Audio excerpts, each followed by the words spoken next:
नमस्कार, मी संकेत Deshpande top news Marathi चॅनलमध्ये तुमचं स्वागत। 29 ऑगस्ट 2025ला मनोज जरांगे पाटील मुंबईच्या आझाद मैदानावर आंदोलन करण्यासाठी बसले। त्या ठिकाणी त्यांचं उपोषण देखील सुरू झालं। मागणी होती ती हैदराबाद गॅजेटियर लागू करण्यासोबतच सातारा गॅजेटच्या अनुषंगाने सुद्धा अंमलबजावणी जी आहे ती केली जावी यासाठीची।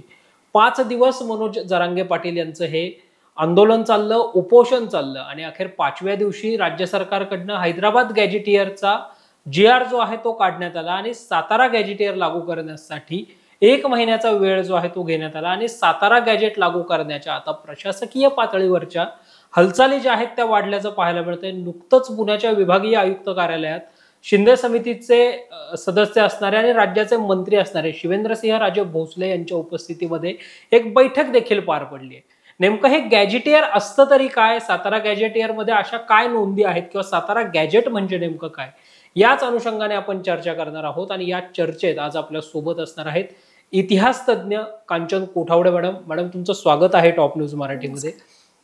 आपण या चर्चेला सुरुवात करण्या अगोदर पहिल्यांदा हे समजून घेऊयात की हे गॅजेटियर नेमकं असतं काय आणि हे बनतं कसं।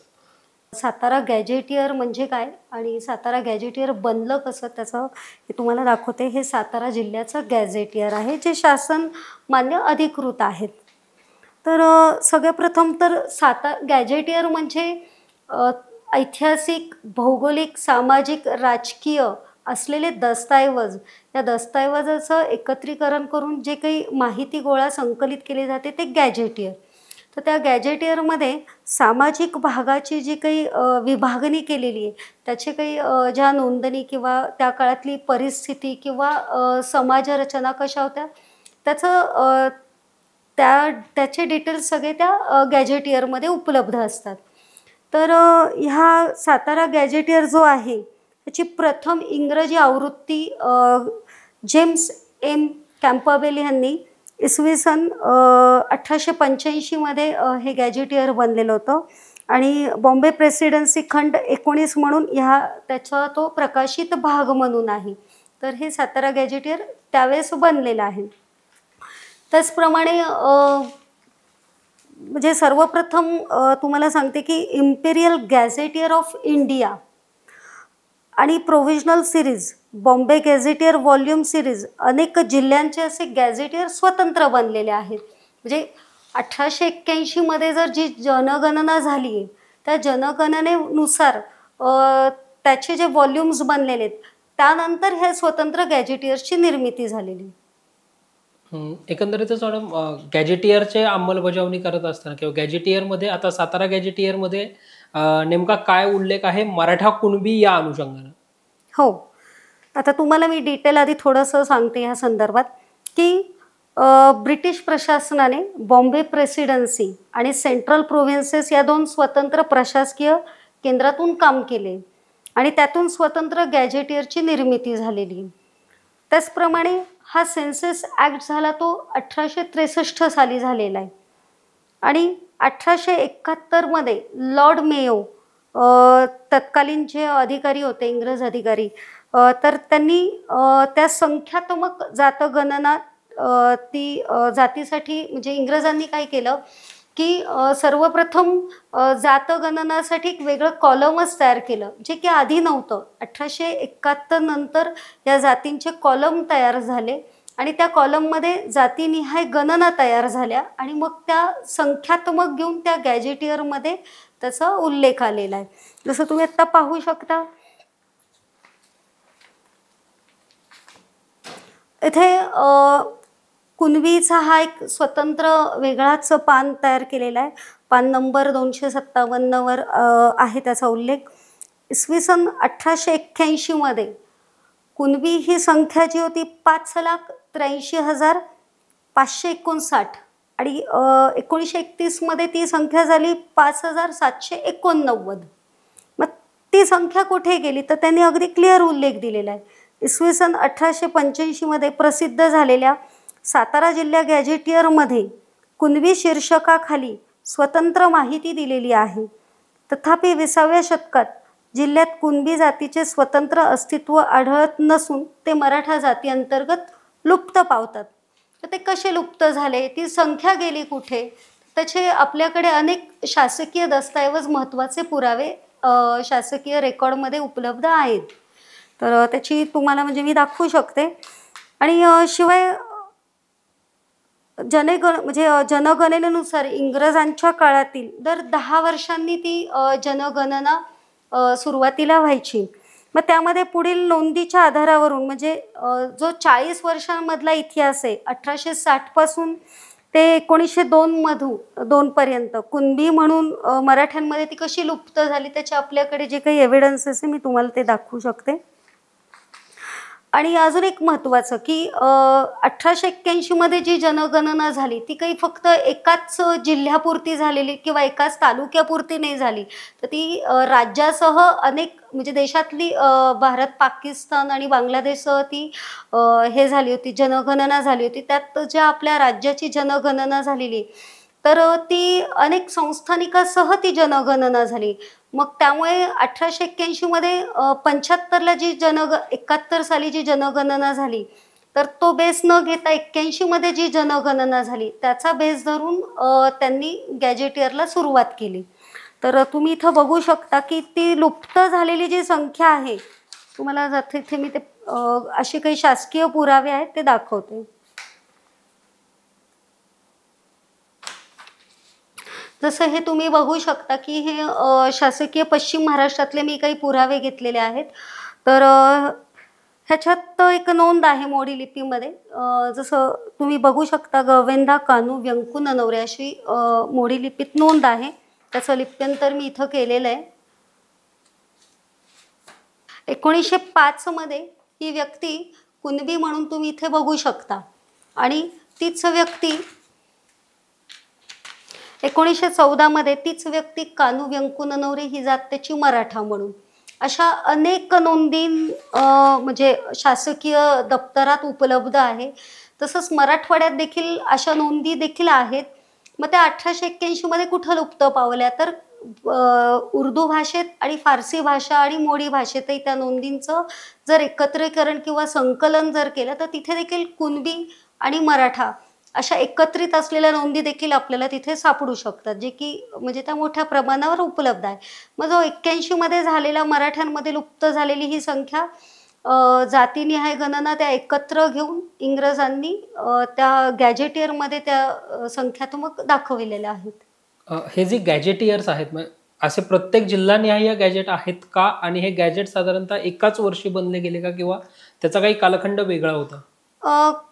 आता 1884 मध्ये औरंगाबाद गॅझेटियर बनले, सातारा गॅझेटियर 1885ला, मग बाकी अनेक वेगवेगळ्या म्हणजे जिल्ह्यानिहाय वेगवेगळ्या कालखंडात म्हणजे गॅझेटियर स्वतंत्रच बनले, पण त्याच्या व्हॉल्यूम सिरीज प्रमाणे त्यांनी घेऊन ते गॅझेटियर बनवलेले. मॅडम, गॅजेटियरच्या अनुषंगाने जेव्हा मुद्दा येतो तेव्हा एक चर्चेचा सूर असा असतो की गॅजेटियरनुसार दिलेलं आरक्षण कितपत वैध ठरेल याविषयी साशंकता व्यक्त केली जाते. एक अभ्यासक म्हणून तुम्हाला काय वाटतं, गॅजेटियरनुसार दिलेलं आरक्षण कायद्याच्या चौकटीमध्ये टिकू शकतं? निश्चित तसं म्हणजे तो तर हे नाही, पण एक अभ्यासक म्हणून मी मांडू इच्छिते की इथे मला म्हणजे खूप मोठ्या प्रमाणात कुणबी मराठा असलेल्या नोंदी देखील खूप सापडलेल्या आहेत. मुळातच कुणबींच्या मराठा अंतर्गत ह्या जाती लुप्त पावल्यामुळे म्हणजे तो मराठा कुणबी एकच असल्याच्या आपल्याकडे म्हणजे बराच मोठा डेटा उपलब्ध आहे. त्यामुळे GRचं तर मी निश्चित सांगू शकत नाही, पण अभ्यासक म्हणून हे सांगेल की मुळातच डेटा उपलब्ध आहे आपल्याकडे. काही दिवसापूर्वी मॅडम आम्ही कोल्हापूर गॅजेटच्या अनुषंगाने दिलीप देसाई यांची एक मुलाखत केली होती. त्यांचा असा म्हणजे त्यांनी सूर असा सांगितला किंवा त्यांच्याकडून एक नवीन माहिती अशी मिळाली की कुणबी हीच जात आहे आणि मराठा हे दिलेलं पदनाम आहे. तर अभ्यासक म्हणून तुम्हालाही असंच वाटतं?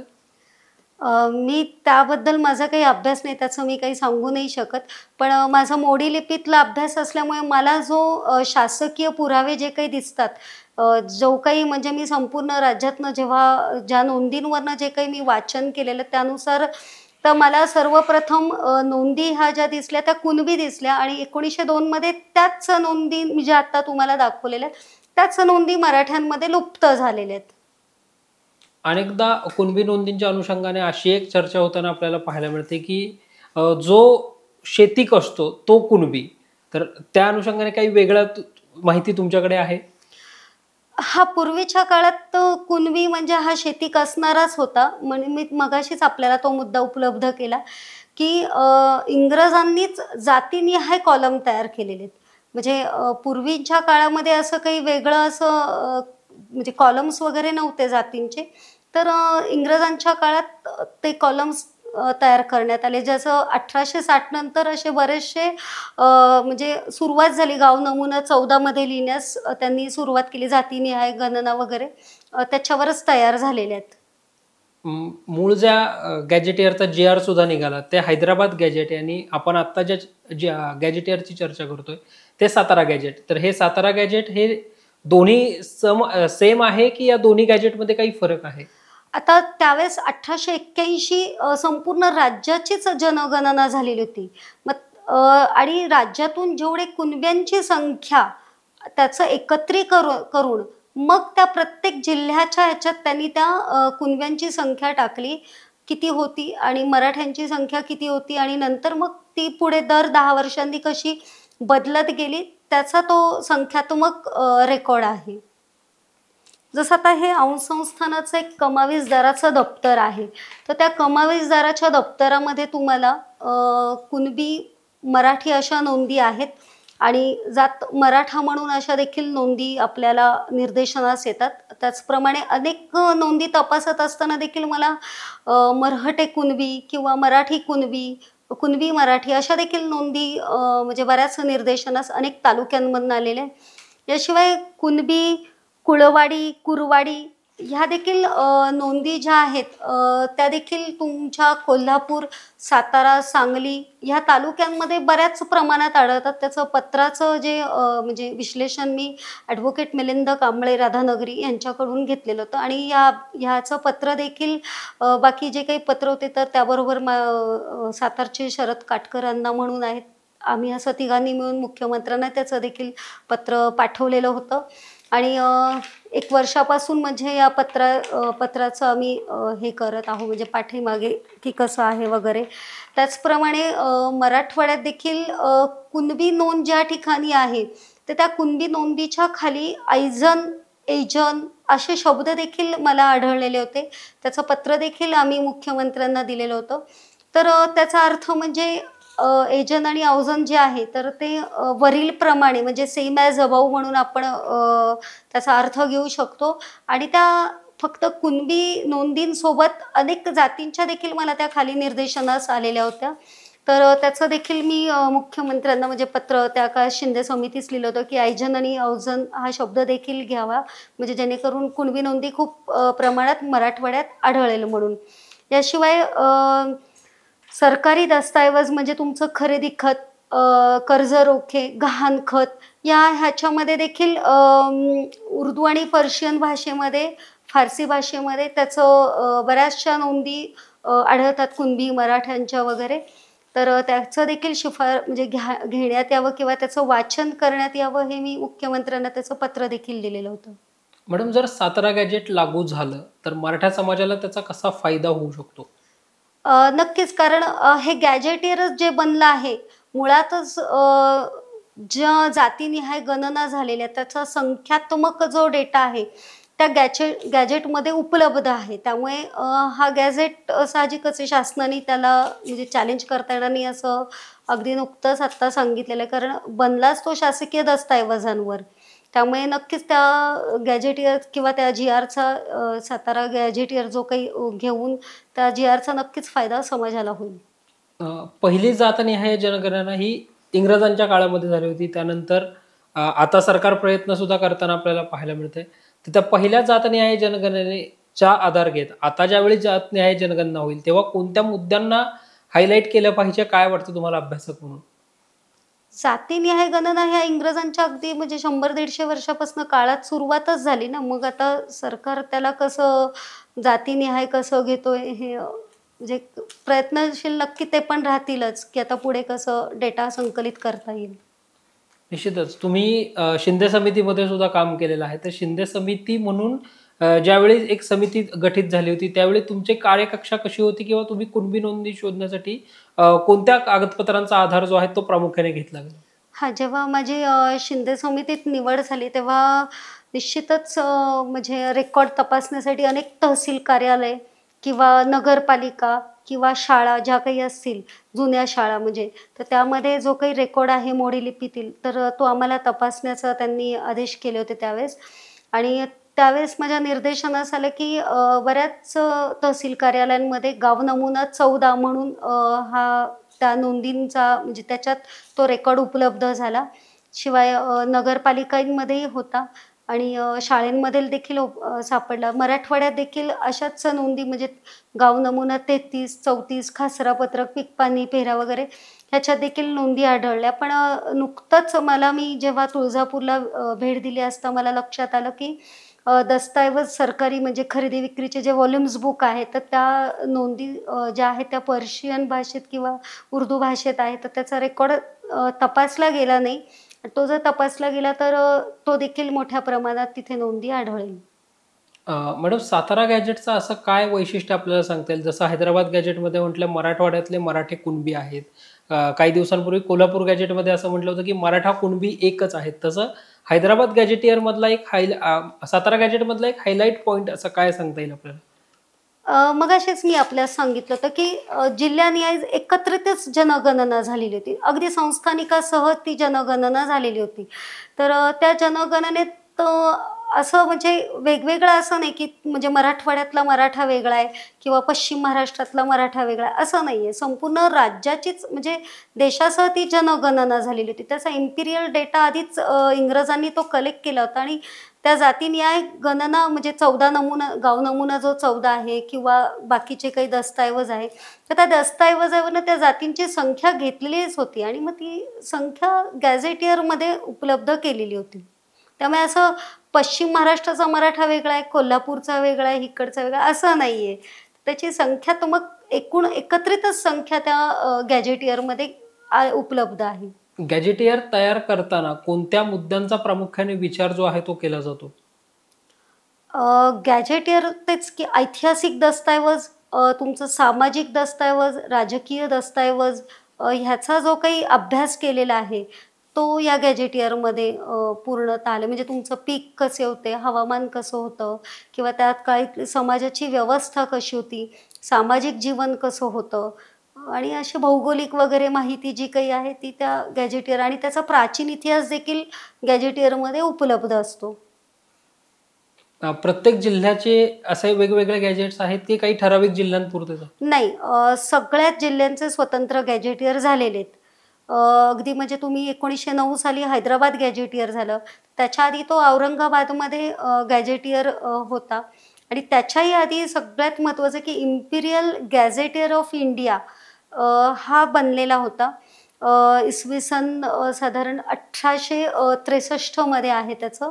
आणि मग त्या डेटावरनं त्याचे व्हॉल्युम्स देखील आपल्या अनेक इतिहास म्हणजे मंडळांमध्ये जर तुम्ही बघू शकाल, जसं भारत इतिहास मंडळ झालं किंवा आपलं भांडारकर इन्स्टिट्यूट झालं, तर त्यामध्ये अनेक असे गॅझेटियर आहे आणि इम्पिरियल डेटाचे व्हॉल्युम्स देखील उपलब्ध आहे आणि त्या व्हॉल्युम्समधनं ही सगळी माहिती गॅझेटियरची संकलित करण्यात आली. हे जे गॅजेटियर्स आहेत यांना आता जसं शॉर्टकटमध्ये GR असं म्हटलं जातं, तर तसं आहे की हे गॅजेट पूर्णतः वेगळं असतं? नाही, GR वेगळा आहे. तो GR म्हणजे गॅझेट झालं आणि गॅझेटियर म्हणजे हे संपूर्ण दस्तऐवज जे आहे तो गॅझेटियर झाला. म्हणजे GR फक्त स्पेसिफिकली तुम्ही काही एखाद्या ह्याच्यासाठी काढलेला राजपत्र तो GR झाला. मॅडम, अगदी या मुलाखतीच्या शेवटाकडे जात असताना अभ्यासक म्हणून तुम्ही सुद्धा अनेक नोंदी ज्या आहेत कुणबी मराठ्याच्या अनुषंगाने तपासल्या गेल्या किंवा या विषयामध्ये तुम्ही अनेक वर्ष काम करताय म्हणून आपल्या प्रेक्षकांसाठी हा प्रश्न, हा जो महाराष्ट्रामध्ये अनेक वर्ष आरक्षणाचा वाद जो आहे तो मोठ्या प्रमाणावर समोर येताना पाहायला मिळतो, तर अभ्यासक म्हणून हे जर वाद मिटवायचे असतील तर काय प्रयत्न प्रशासकीय पातळीवर केले गेले पाहिजेत, काय वाटतं तुम्हाला? मूळ मुद्दा म्हणजे असं की थोडं अभ्यासाचा भाग आपला अजून पुढे वाढवला पाहिजे. डेटा अजून जसं मी आत्ता जसा डेटा दाखवला तो अजून मोठ्या प्रमाणावर तो संकलित केला गेला पाहिजे. अनेक तालुका जिल्ह्यांचा पण म्हणजे अभ्यास करून तो समोर प्रत्यक्षात जातीनिहाय कशा गणना झालेल्या तो देखील समोर आला तर निश्चितच आरक्षणाचा हा जो काही तिढा आहे तो सुटेल. मग पुन्हा त्यात जातीय निकषावर आरक्षण द्यायचं की आर्थिक निकषावर आरक्षण द्यायचं असा एक मुद्दा येताना पाहायला. ते तर आता सरकारने नक्की त्याची रूपरेषा ठरवावी आणि तसं त्यांनी ते घ्यावं कसं आहे ते. मनपूर्वक धन्यवाद मॅडम, तुम्ही टॉप न्यूज मराठीशी बोललात. सातारा गॅजेटच्या अनुषंगाने प्रामुख्याने आपण चर्चा केली होती. मात्र गॅजेटियर नेमकं काय असतं इथपासून ते सातारा गॅजेटचा कसा मराठा समाजाला फायदा होऊ शकतो या अनुषंगाने सुद्धा तुम्ही सगळ्याच प्रश्नांना अगदी अभ्यासपूर्ण उत्तरं दिली आहेत. मनपूर्वक धन्यवाद. अशाच ताज्या आणि महत्त्वपूर्ण बातम्यांसाठी, मुलाखतींसाठी, विश्लेषणांसाठी पाहत रहा टॉप न्यूज मराठी. आपला महाराष्ट्र, आपली बातमी. आता जोकासू STP या अत्याधुनिक जॅपनीज तंत्रज्ञानाने सुसज्ज, quick installation, energy efficient, noiseless blowers, low maintenance या आणि अशा वैशिष्ट्यांनी परिपूर्ण जोकासू STP तंत्रज्ञान प्रकल्प उभारणीपासून ते विक्री पश्चात समाधानकारक सेवा देणारी, भारताबरोबरच परदेशात देखील प्रकल्पांची यशस्वी उभारणी करणारी company Deccan water treatment private limited.